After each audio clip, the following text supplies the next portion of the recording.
Je m'appelle Olivier Rollinger, je suis né à Cancale, je suis depuis cuisinier et compositeur de mélanges d'épices. Quand et surtout comment sait-on qu'il est temps d'entamer un nouveau chapitre de notre vie? Eh bien écoutez, nul doute que l'histoire que vous vous apprêtez à écouter vous apportera quelques réponses.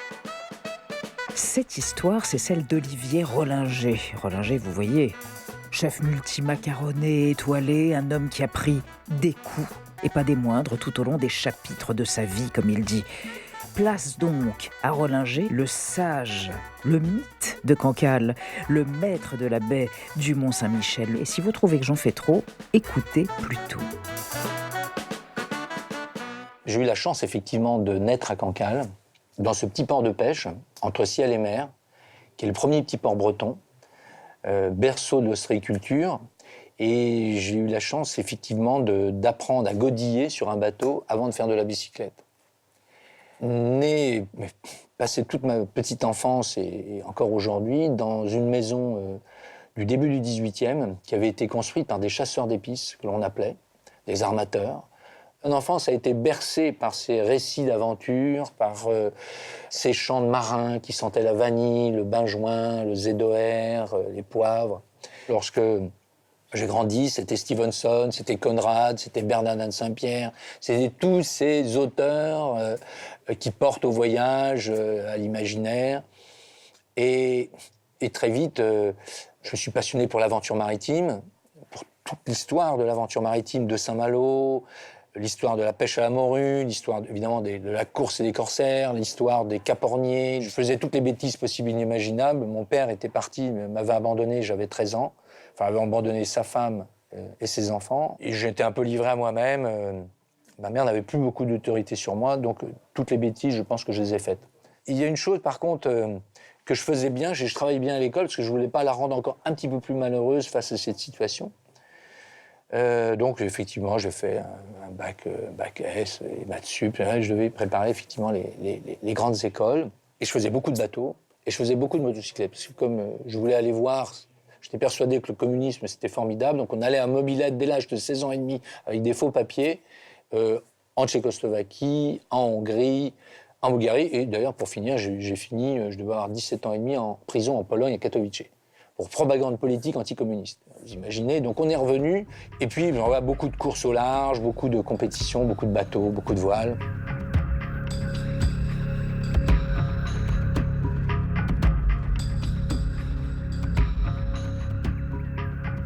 Et puis arrive cette fameuse nuit du 30 mai 1976, où là, je suis agressé par 5 mineurs et qui me tabassent à coups de baramine et qui me laissent pour mort. Bon, je vais passer plusieurs jours dans le coma, je vais passer pratiquement près de 2 ans dans les cliniques et les hôpitaux avec des greffes osseuses, des machins, des trucs. Je ne suis pas persuadé que je vais pouvoir remarcher. Et là, j'ai un espèce de ressort qui se comprime sur ma vie. J'ai 20 ans et demi. Et je me promets plusieurs choses. D'abord, que cette seconde vie, elle va être un jeu.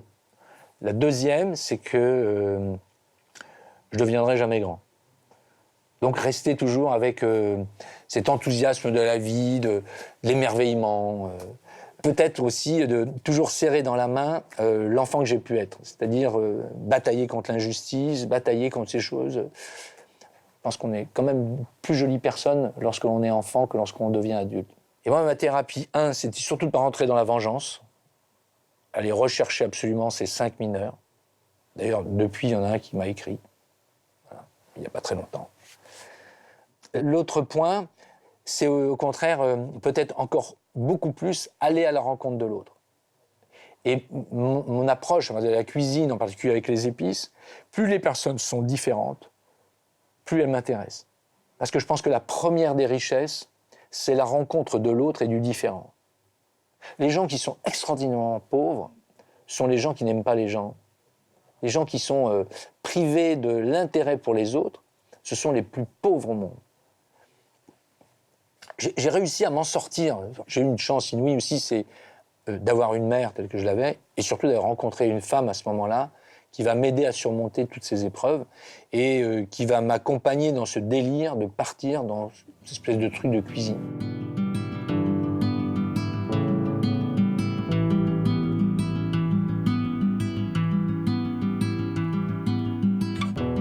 Alors pourquoi on est parti dans la cuisine?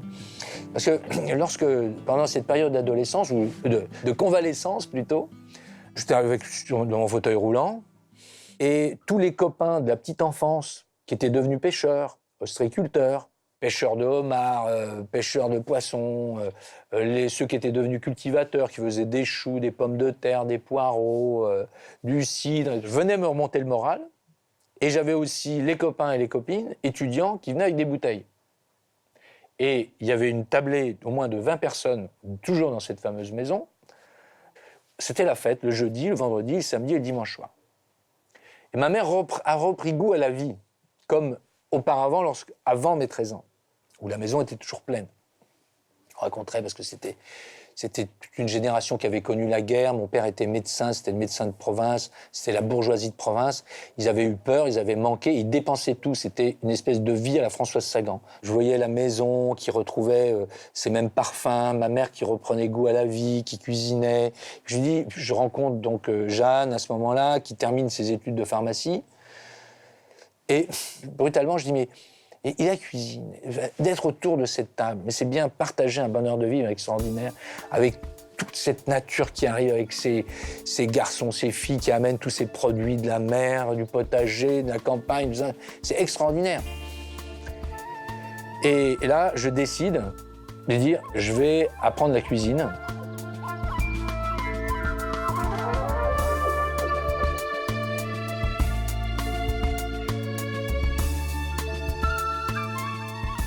J'ai 24 ans. Je n'ai pas touché une casserole. Je commence à marcher. J'ai appris à marcher en faisant le tour de l'Irlande sur un bateau. Je suis parti avec mes béquilles, je suis revenu sans mes béquilles. Et Jeanne me dit, attends, t'es un peu dingue. Ma mère me dit aussi, t'es un peu dingue. Mais c'était la seule manière aussi de sauver la maison. Parce que ma mère n'avait plus les moyens financiers de l'entretenir. Donc il y avait beaucoup de choses comme ça. On regarde ça avec beaucoup de recul. Vous savez, lorsqu'on est jeune, lorsqu'on a votre âge, on regarde, on fait des choses, on ne sait pas pourquoi on les fait, on ne sait pas pourquoi on prend des virages à 90 degrés tout d'un coup. En fait, il y a une multitude de raisons. C'est après, avec un peu de recul, on dit, ah oui, j'ai fait ça, ah oui, il n'y avait pas les moyens, donc on aurait été déraciné, on aurait perdu notre coquille. C'est terrible de perdre une coquille, surtout lorsqu'on habite Cancale, le pays des huîtres. Perdre une coquille, c'est son enveloppe, c'est un traumatisme.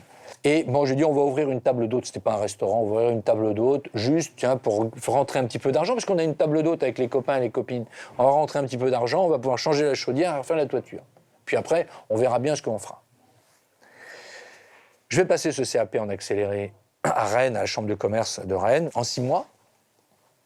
On a plus fêté mon CAP que la thèse de pharmacie de ma femme. Évidemment. Et là, j'ai tout de suite dit, mais faire quelle cuisine? Parce que c'est ça aussi qui est important. Vous avez beau avoir tous les plus beaux produits, ça, ce sont tous les ingrédients, c'est de la boîte de couleurs, si je puis dire. Mais pour raconter quoi? Alors évidemment, on a dit raconter le bonheur de vivre au quotidien, mais au-delà, le plaisir, eh bien pour raconter l'instant. Je suis à la recherche du goût du vent qui arrive justement sur nos falaises, sur notre lande. Et j'aime le vent parce qu'il vient d'ailleurs. Ces vents, c'est l'histoire de l'aventure maritime, c'est ces vents qui viennent du Grand Sud, donc déjà chargés de ces parfums justement de poivre, de vanille, de cardamome, de curcuma et de coriandre. C'est celui qui arrive d'ouest, qui avec peut-être ses parfums de vanille et de piment, voire de cacao. Mais en tous les cas, j'étais porté par cette histoire et j'avais 3 points que je voulais exprimer. Le premier, c'est les sortilèges de la baie du Mont-Saint-Michel, ce pays habité des fées, où on ne sait pas s'il y a encore la mer, mais ce n'est plus la terre, une espèce d'apesanteur, et comme tous ces lieux au monde où le ciel, la terre et la mer se confondent sur la même ligne, se vous met en état d'apesanteur et devient un lieu spirituel très fort. Au-delà, les croyances de l'arrière-pays celtique. Du côté de ma mère, on s'appelle Chouan, descendant de Jean Chouan, et nous, la celtitude, ça veut dire quelque chose. Et enfin, un point essentiel, le marchepied de l'aventure qu'est l'horizon. Pour nous, Malouins, Bretons, réussir, c'est partir. Et comment vais-je traduire cet esprit d'aventure, de capornier, de course, de toujours aller sur la mer, sur d'autres rivages, sur d'autres soleils. Et cette dimension-là, j'ai voulu justement utiliser, j'ai trouvé comme moyen d'expression l'utilisation des épices.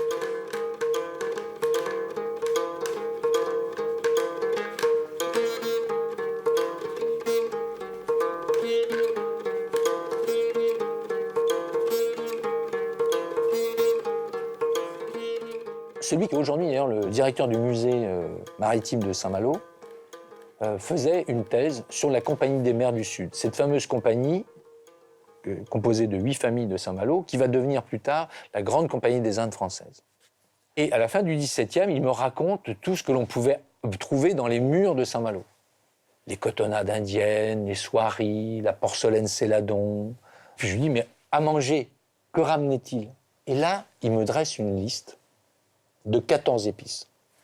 Certaines viennent déjà de Chine, comme le poivre Sichuan et la badiane. D'autres viennent des îles Moluques, comme le clou de girofle et la noix de muscade. D'autres viennent d'Inde, comme les poivres, les curcumas, cardamome, la cannelle et gingembre. La cannelle vient du Sri Lanka. Et puis déjà, depuis un certain temps, du Moyen-Orient, coriandre, cumin, fenugrec, fenouil. Mais déjà, à la fin du XVIIe, du Nouveau Monde, le piment, la vanille. Et là, je vais prendre ces 14 épices et je vais commencer mon premier mélange. Et là, je tâtonne. Je tâtonne dans tous les sens, je suis là. Mais il est hors de question que j'en laisse une de côté et il est hors de question que j'en prenne une 15e. C'est le cadre créatif.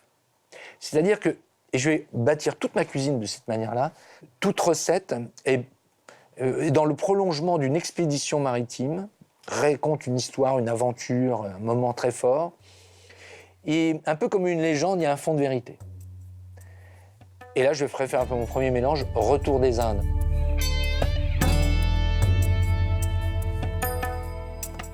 Les histoires de 28 minutes.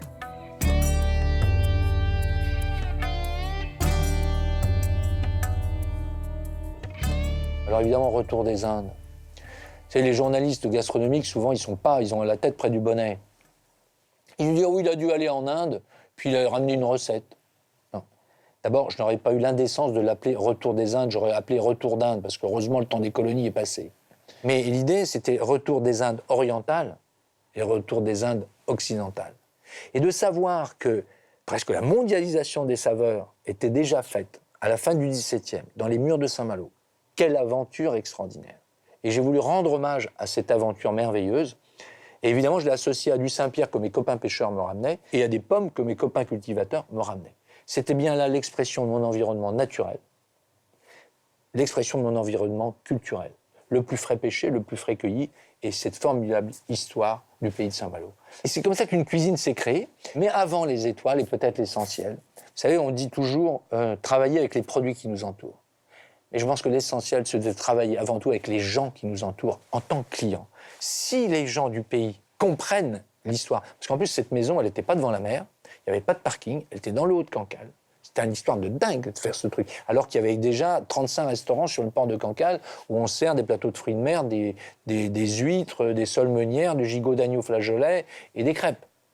Et là, je fais une cuisine, les gens ils disent, mais il est dingue, qu'est-ce que c'est que ces épices, qu'est-ce qu'ils viennent faire là? Je ne suis pas venu là pour ça, me donnez-moi une moule marinière, quoi. Hein.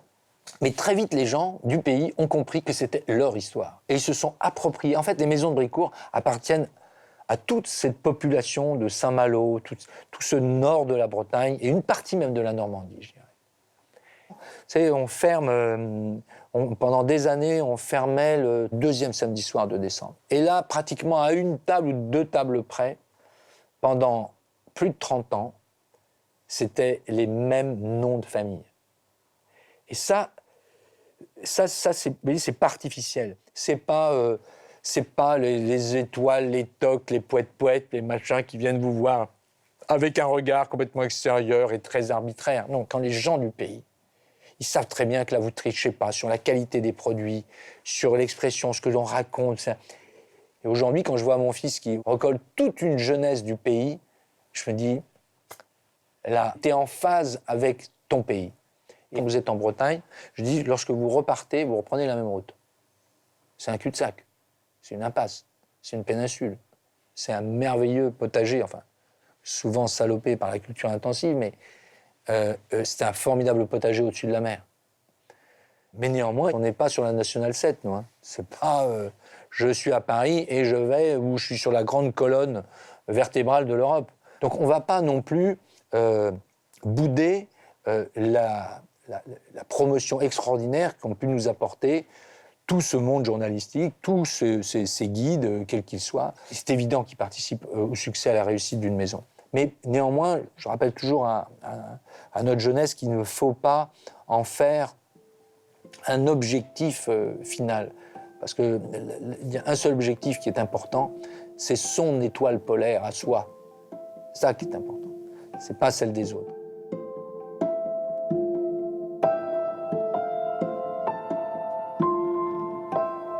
Et puis petit à petit, je me suis rendu compte qu'il y avait des choses qui n'allaient plus. D'abord, on vivait dans une tour d'ivoire. On s'occupait de ses petits producteurs, on s'occupait évidemment de son équipe, et on s'occupait de ses clients. Et avec ce petit frisson de sortie des guides.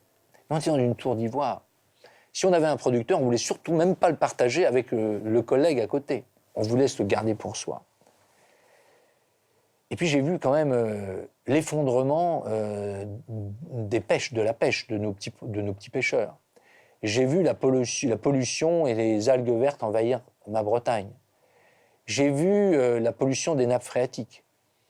J'ai vu de quelle manière on traitait ces gens qui avaient eu le courage d'aller dans des produits bio et avec des semences libres. J'ai vu de quelle manière l'agroalimentaire et l'agro-business, de quelle manière ils ont voulu s'approprier totalement l'alimentation. Et puis bon, les années ont passé, la maladie m'a rattrapé, donc c'était en 2008, et j'ai dû fermer le restaurant 3 étoiles alors qu'on était au pinacle de la reconnaissance à l'international. Et j'ai voulu mettre les miens à l'abri parce que j'étais affecté d'une maladie, je n'étais pas certain de m'en sortir. Et j'ai préféré mettre tout le monde à l'abri plutôt qu'il arrive un drame et que tout d'un coup, tout le monde se retrouve en disant « bah oui, il est parti ». Et donc j'ai entamé la 3e vie.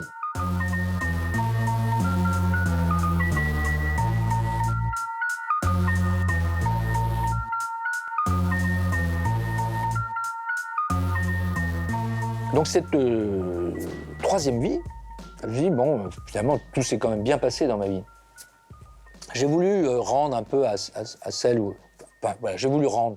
C'est que c'est important de recevoir de la vie, lorsque la vie vous a gâté, vous a apporté plein de choses, plein de bonheur, des choses comme ça. Il faut savoir aussi rendre aux autres, très modestement, hein, mais tu sais, j'avais vu ce qu'avait pu faire à l'époque mon ami Lionel Poilane, lorsqu'il avait mis au point des espèces de fours pour cuire du pain, dans des endroits où il y avait des drames. Je voulais monter, moi, des cantines, tout ça, puis il fallait s'associer avec l'armée, tout ça, c'était très compliqué. Et puis, des personnes m'ont dit, mais pourquoi tu nous parles toujours de tes petits producteurs que moi je connaissais, parce que, ah oui, il faut que vous sachiez, on fermait le restaurant 3 mois, et comme je ne pouvais pas faire de bateau pendant 3 mois, on partait avec les enfants, et on louait un bateau mais dans ces lieux qui avaient été parfois défrichés par ces messieurs de Saint-Malo au XVIIe et au XVIIIe, retrouver ces mêmes destinations. Et là, on a évidemment fait connaissance avec les producteurs d'épices, qui nous ont appris énormément de choses. Mais je leur achetais quoi ? Allez, 5 kilos, 10 kilos, 20 kilos. Je dis, mais pourquoi tu ne leur achètes pas des quantités importantes à un prix responsable, puisque tu nous racontes comme quoi ces épices sont d'une qualité exceptionnelle et que les traders qui passent leur achètent le prix du caillou. J'ai commencé à tisser une toile avec ces petits producteurs, avec ces ONG locales, pour obtenir les certifications sanitaires, pour obtenir le packaging, le dédouanement, le shipping et toutes ces choses. Et aujourd'hui, on travaille avec 1200 petits producteurs et on fait plusieurs dizaines de tonnes. Donc, c'était ma compagnie des Indes, à moi aujourd'hui, que l'on mettait, enfin aujourd'hui, c'est la famille qui l'anime.